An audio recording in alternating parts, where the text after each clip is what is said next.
रामपुर गांव में रहने वाला किशन एक बेहद गरीब किसान था। इस बार उसने गांव के सेठ से उधार लेकर खेती की थी। मौसम अच्छा रहा और खेतों में पहली बार फसल बहुत अच्छी आई थी, जिससे पूरे परिवार में एक नई उम्मीद जाग उठी थी। देखो सुधा, इस बार कितनी अच्छी फसल हुई है। लगता है भगवान ने हमारी सुन ली। अब तो बच्चों को भूखा नहीं सोना पड़ेगा। हाँ जी, इस बार की मेहनत रंग लाई है। अब बस फसल सही सलामत कट जाए तो कुछ महीने सुकून से गुजर जाएंगे। पिताजी, आप बाजार में फसल बेचने जाओगे तो मेरे लिए क्या लाओगे? बोलो ना पिताजी। अरे रे मेरी प्यारी बच्ची, इस बार मैं तेरे लिए मिठाइयाँ, कपड़े और ढेर सारे खिलौने लाऊंगा। अचानक आसमान पर काले बादल छा जाते हैं और तेज आंधी के साथ जोरदार बारिश शुरू हो गई। हे भगवान, इतनी जोरों की बारिश, कहीं हमारी सारी मेहनत बह ना जाए। किशन इतनी तेज बारिश देखकर बहुत घबरा जाता है और जल्दी जल्दी अपने खेतों की तरफ दौड़ता है। अजी रुकिए तो, छाता तो ले जाइए, बारिश बहुत तेज है।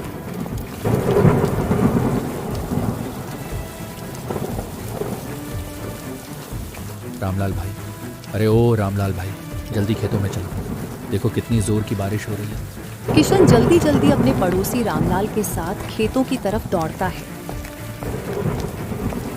किशन भागा भागा खेत पहुंचता है। वहां का दृश्य देखकर उसका दिल बैठ सा गया। उसका लहलहाता खेत अब एक जल समुंदर बन चुका था। महीनों की मेहनत, पसीने से सींची गई फसलें सब पानी में तैरती नजर आ रही थीं। अब क्या ही बचा है भगवान, सब कुछ तो खत्म हो गया। मेरी मेहनत, मेरी उम्मीदें सब पानी में बह गई। बच्चों को क्या खिलाऊंगा अब? घर में तो एक मुट्ठी अनाज भी नहीं बचा।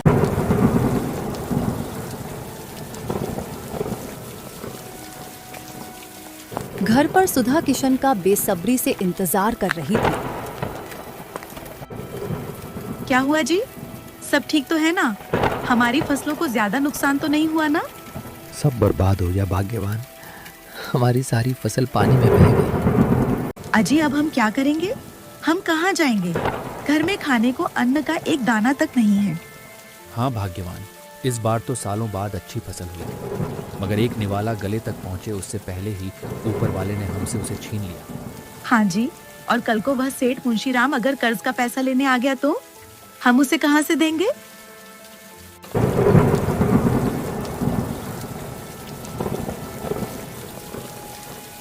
घर में जो थोड़ा बहुत अनाज बचा था, उसी को उबालकर जैसे तैसे पेट भरा और खाली आंखों में सपनों का बोझ लिए वे चुपचाप सो गए।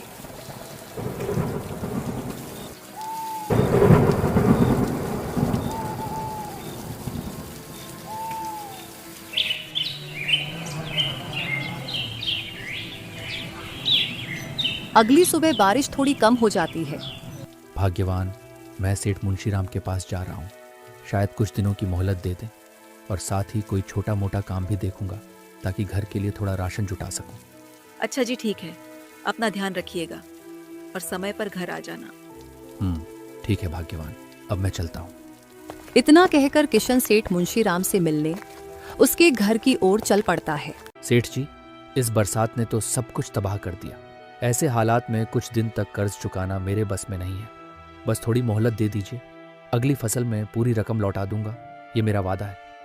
माफ करना भाई, अब कोई मोहलत नहीं मिलेगी किशन। कागजों के मुताबिक वो जमीन अब मेरी हो चुकी है और कानून भी मेरे साथ है। सेठ जी, वो जमीन मेरी पुश्तैनी विरासत है। उसी मिट्टी में मेरे बाप दादाओं की उम्रें बीती हैं। हाथ जोड़कर गुजारिश है, मुझ गरीब पर ऐसा जुल्म मत कीजिए सेठ जी। किशन, ना मुझे तुम्हारी हालत से फर्क पड़ता है, ना तुम्हारी दलीलों से। वो जमीन अब मेरी है और अगर तुमने उसे खाली नहीं किया तो फिर मैं अपने तरीके से काम करूंगा और वो तुम्हारे लिए अच्छा नहीं होगा। जमीन छिन जाने के बाद किशन गांव में काम की तलाश में भटकने लगा। जो कभी खेत का मालिक था, अब लोगों के दरवाजे पर मजदूरी मांग रहा था। आंखों में थकान, मन में बेबसी और हाथ पूरी तरह खाली।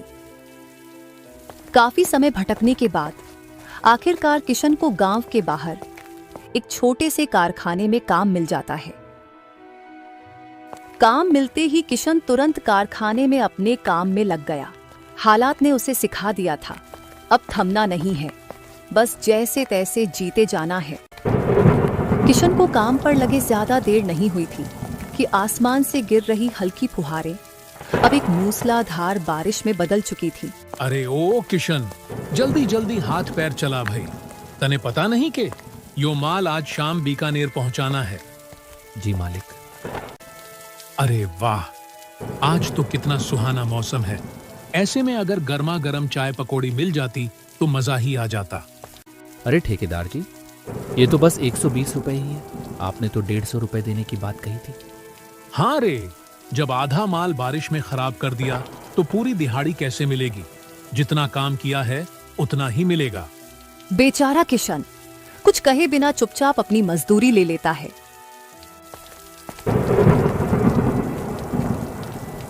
रामधन भाई, एक मदद करोगे?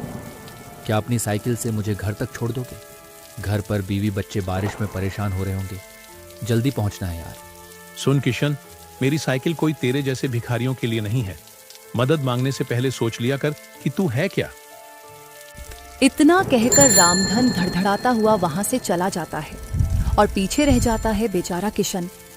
किशन उन चंद पैसों से थोड़ा राशन लेकर भीगे कपड़ों और भारी मन के साथ घर की ओर बढ़ता है। दिल में बस एक ही चिंता कि घर पर बीवी बच्चे भूखे और अकेले परेशान हो रहे होंगे। किशन घर पहुंचा तो दरवाजे पर उसकी पत्नी और बेटी उसका इंतजार कर रही थी। अजी, आ गए आप? बड़ी देर कर दी आने में। क्या कहा सेठ मुंशी राम ने? क्या बताऊं भाग्यवान, सेठ मुंशी राम ने जमीन के कागज दिखाकर साफ कह दिया, तू समय पे कर्ज नहीं चुका सका, अब जमीन मेरी है। बरसों की मेहनत एक पल में छीन ली उसने।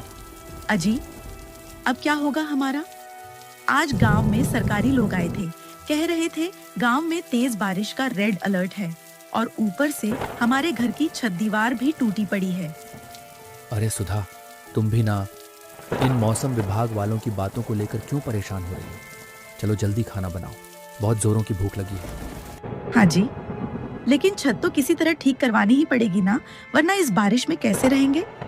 अरे सुधा, इतना मत सोचो, कल सुबह ही छत को ठीक कर लेंगे। अभी तो बस तुम जल्दी से खाना बना लो, बहुत भूख लगी है। किशन के लाए हुए थोड़े बहुत राशन से सुधा खाना बनाती है और वे सब खाना खाकर सो जाते हैं।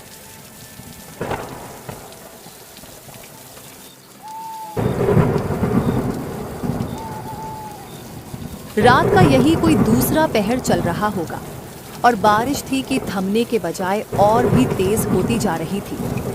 तभी झोपड़ी की टपकती छत से कुछ बूंदें सीधे सुधा के चेहरे पर आ गिरी। ठंडक से उसकी नींद टूट गई और वह चौंक कर उठ बैठी। अजी, उठिए जी, देखिए छत से पानी टपकने लगा है। हाँ सुधा, लगता है अब छत ठीक करनी ही होगी, वरना पूरे घर में पानी ही पानी हो जाएगा। आधी रात को किशन नींद से जागा और छत ठीक करने लगा। चारों ओर तेज हवाएं थी, बिजली चमक रही थी और बारिश लगातार तेज होती जा रही थी। जैसे तैसे छत संभालकर दोनों फिर से सो गए। देखते देखते बारिश और भी तेज होती गई। ऐसा लग रहा था मानो आसमान फट पड़ा हो।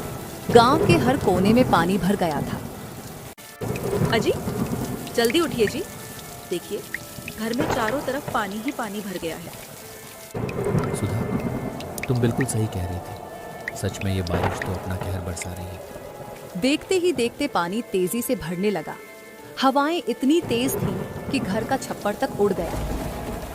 हे भगवान, ये कैसी विपत्ति भेजी है तूने। लगता नहीं इस भयंकर बारिश से अब हमारी जान बच पाएगी। सुधा, अजी अब जल्दी कीजिए, हमें यहाँ से जल्द निकलना ही होगा। हाँ सुधा, तुम बिल्कुल सही कह रही हो। अब एक पल भी यहाँ रुकना ठीक नहीं। जरूरी सामान कपड़े में बांधो और चलो जल्दी यहाँ से। तभी किशन का दोस्त रामलाल वहाँ आ जाता है। किशन भाई, अरे ओ किशन भाई, जल्दी चलो यहाँ से।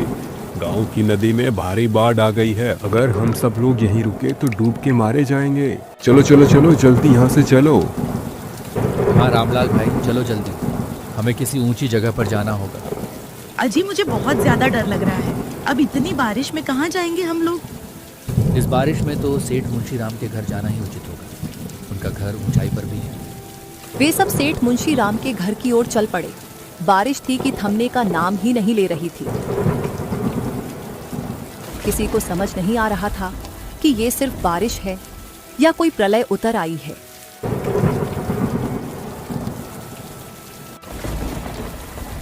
जैसे तैसे वे सब सेठ मुंशी राम के घर पहुंचते हैं।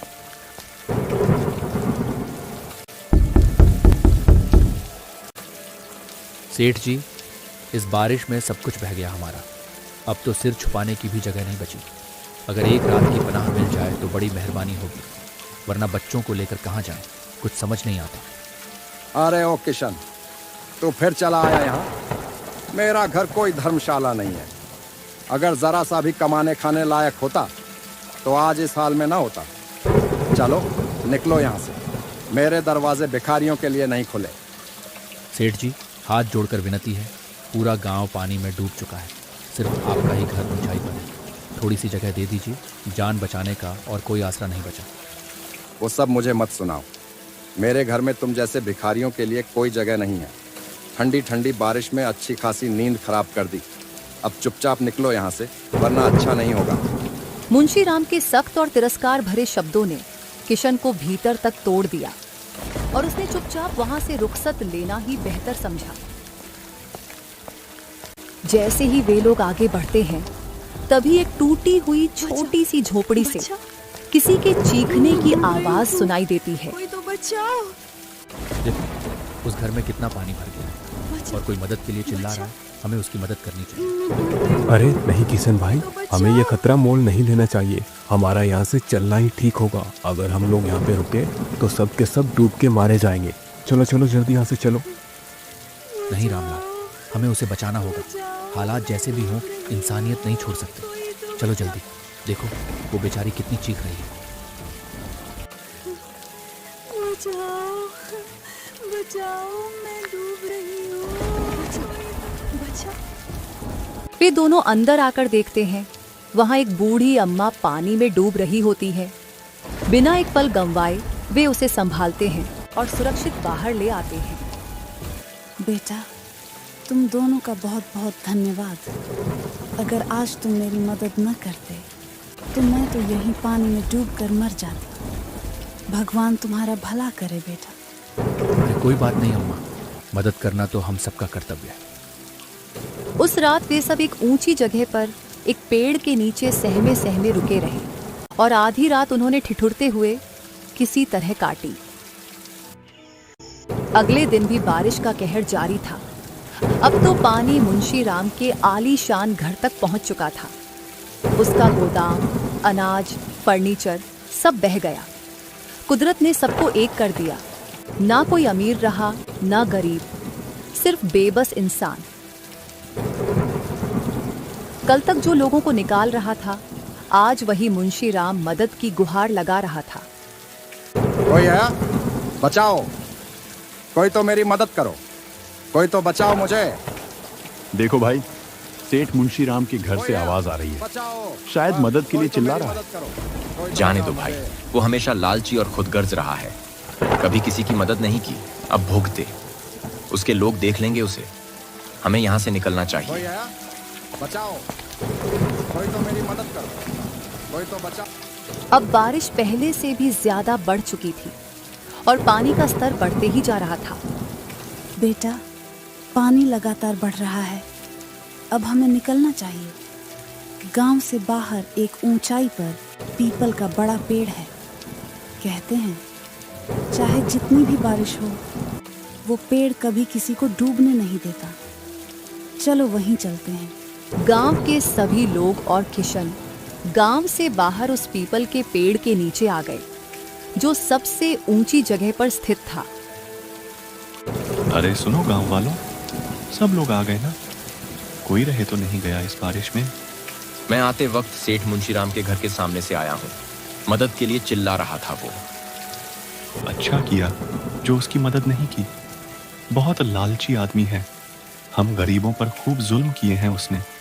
अगर बारिश में डूब भी गया तो अच्छा ही होगा। कम से कम कर्ज से तो छुटकारा मिलेगा। अरे आप सब लोग बावले हो गए क्या? मुंशीराम भी तो एक इंसान है। इस मुसीबत की घड़ी में हमें उसकी मदद करनी चाहिए। सभी गांव वाले किशन को मना करते हैं क्योंकि अब पानी बहुत ज्यादा भर गया था। अजी आप इतनी बारिश में वहां मत जाइए, आपको खतरा हो सकता है। नहीं भाग्यवान, गांव के सभी लोग सुरक्षित आ गए हैं। केवल मुंशीराम ही बचा है। हमें उसकी मदद करनी होगी। सुना है उसको तैरना नहीं आता। किशन सेठ मुंशीराम को बचाने के लिए जा ही रहा होता है कि तभी अचानक वह बूढ़ी अम्मा किशन के सामने आ जाती है। अरे अम्मा, आप यहाँ कैसे? आप तो वहाँ पीपल के पेड़ के नीचे थी ना, तो मुझसे पहले यहाँ कैसे आ गए? अरे बेटा, मैं कहीं भी आ जा सकती हूँ। तुम्हें तो पता है कि वो सेठ कितना लालची और स्वार्थी है, फिर भी तुम उसकी मदद क्यों करना चाहते हो? अम्मा, मैं इंसानियत में यकीन रखता हूँ। सेठ की जगह अगर कोई अपना होता तो मुझे वहाँ जाना ही पड़ता ना। अगर कोई रास्ता है तो बताइए। सच में बेटा, तुम्हारे जैसे नेक लोग आजकल बहुत कम मिलते हैं। मैं तुम्हारी मदद करूंगी। गांव पहुंचते ही 2 पेड़ों के बीच तुम्हें एक जादुई नाव मिलेगी। वो कभी नहीं डूबेगी। मेरा आशीर्वाद तुम्हारे साथ है। किशन उस बूढ़ी अम्मा का आशीर्वाद लेकर गांव की ओर जाता है। वहीं उसे वह जादुई नाव दिखाई देती है और बिना एक पल गंवाए वह उसे लेकर मुंशीराम को बचाने निकल पड़ता है। जिस इंसान ने कभी इंसानियत नहीं दिखाई, आज उसी की जान बचाने किशन अपनी जान दांव पर लगा रहा था। सेठ जी, जल्दी से नाव में चढ़ जाइए। यहाँ से जल्दी निकलना होगा, वरना हम दोनों पानी में डूब जाएंगे। किशन बिना अपनी जान की परवाह किए सेठ मुंशीराम को बचा लाता है। दोनों कड़ी मेहनत के बाद आखिरकार पेड़ तक पहुंच जाते हैं। मुझे माफ कर दे किशन, मैंने तुम लोगों के साथ कितना बुरा बर्ताव किया, लेकिन फिर भी तूने मेरी जान बचाई। तूने इंसानियत का मतलब सिखा दिया किशन। बारिश ने सब कुछ उजाड़ दिया सेठ जी, मगर इंसानियत अब भी जिंदा है। मुसीबत अमीरी गरीबी नहीं देती, बस इंसान के अंदर का इंसान ही उसे बड़ा बनाता है। किशन और गांव वाले मुंशीराम को माफ कर देते हैं। वो भी वादा करता है कि अब कभी किसी गरीब के साथ बुरा व्यवहार नहीं करेगा। किशन की जमीन लौटाएगा और सबका कर्ज माफ कर सबके साथ मिलजुल कर रहेगा। उन सब ने कुछ दिन यूं ही उस पेड़ के नीचे गुजारे। फिर जब बारिश थमी और पानी घटा तो सब लोग अपने अपने घर लौट आए।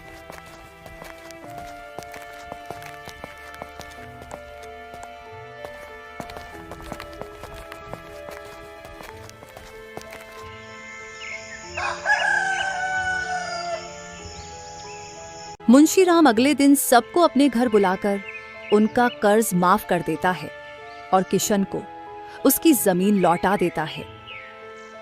किशन अब अपने खेत में मेहनत करके अपने परिवार के साथ खुशहाल जीवन व्यतीत करने लगा था।